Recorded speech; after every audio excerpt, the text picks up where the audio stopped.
The toddler's family is talking only with our Kelly Rule tonight.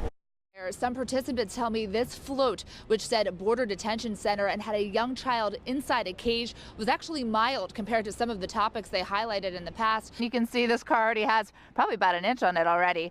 So again, if you need to run out, I'd say now is probably the last time you want to do that. We have a special treat because we're going to bring them for you in just a couple minutes. But first, I have to introduce my man here. This is the owner of Fit Academy, Osayo Sunday. He is the brains behind this whole thing. You can imagine this was a terrifying phone call for the father of those two students, but tonight he says he's commending the school for not allowing his son and daughter to walk away with this stranger. If you take a look here at the ground, you can see we're already looking at about a coating. So looks like the snow is pretty light, so good for shoveling, but Lauren, for making a snowman, making a snowball, ooh.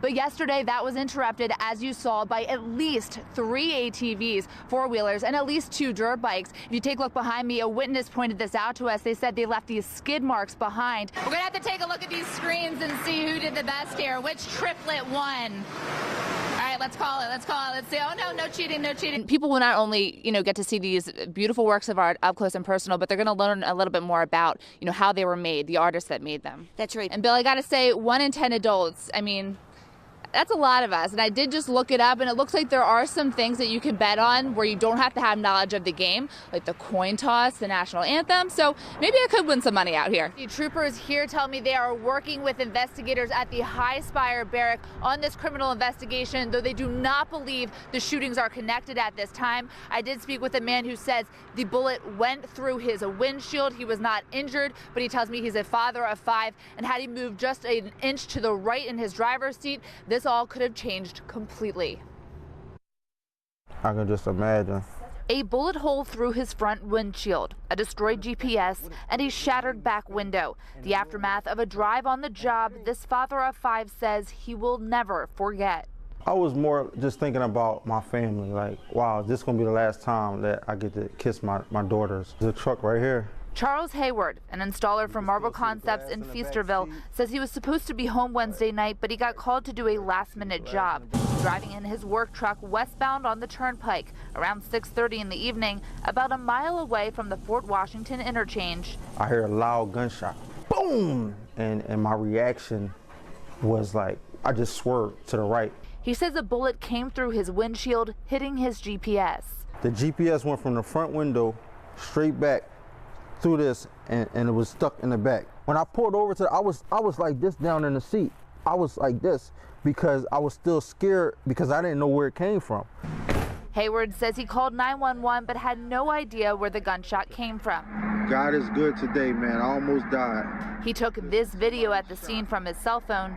Somebody shot right here through my windshield. That's a gunshot. And he's still reflecting on just how bad this could have been. This is how I had to be driving, because if I was driving like this, it would have hit my arm 150%. State police in High Spire tell Fox 29 that they are working this criminal investigation in collaboration with troopers from the Belmont Barracks, because around 10 p.m. Wednesday night, a few hours after a bullet hit Hayward's work truck, police say a maroon sedan passed a 63-year-old man on the right shoulder on Route 309 in Upper Dublin Township, and someone inside shot into his vehicle, hitting him in the arm. The victim told police that the incident may have been motivated after he changed lanes. I just prayed for that guy's family. While scary, Hayward says this put everything into perspective. Love your family, and life is too short to waste any time.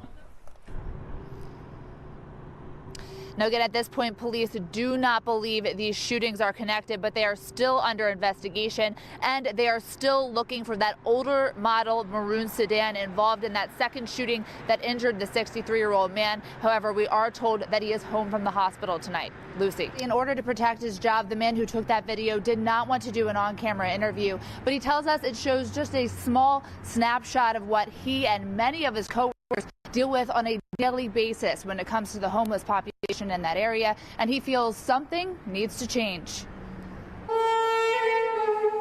Right next to a busy walkway for commuters and visitors using the suburban station rails, a city employee captured on his cell phone what he calls a daily occurrence on his walk to work.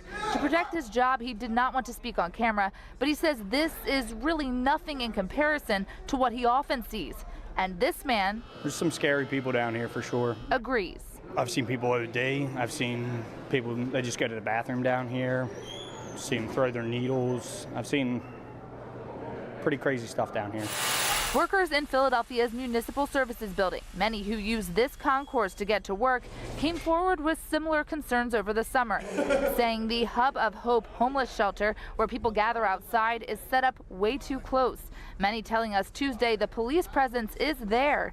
Every 25 feet you might see an officer, and usually they're in pairs. But they say the issues of harassment, fighting, cleanliness and drugs are not getting better. And something's got to be done about it. Yeah, it could be scary, you know. Yeah, I mean, some of the people are pretty scary. A spokesperson for Philadelphia police said they wouldn't be available to comment Tuesday, but back in June, they told us they were working with the city's white-collar union on a plan to upgrade security, help the homeless, and make reporting criminal conduct easier. Progress is slow. It's not instantaneous, but we're hopefully moving in the right direction, and hopefully we can get a handle on this, and things will get better over time. You can't hide these people.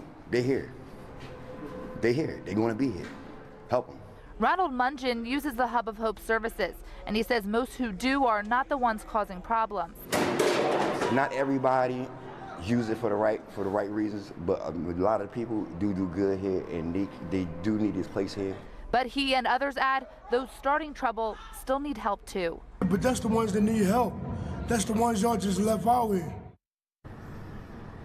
Now, we spoke with some Hub of Hope employees in person, and they directed us to talk with the city. And a city spokeswoman tells us they have worked with Project Home and police to make some changes over the past 6 months. Those include adding security cameras, increasing police presence, and increasing and expanding some outreach services. Lucy.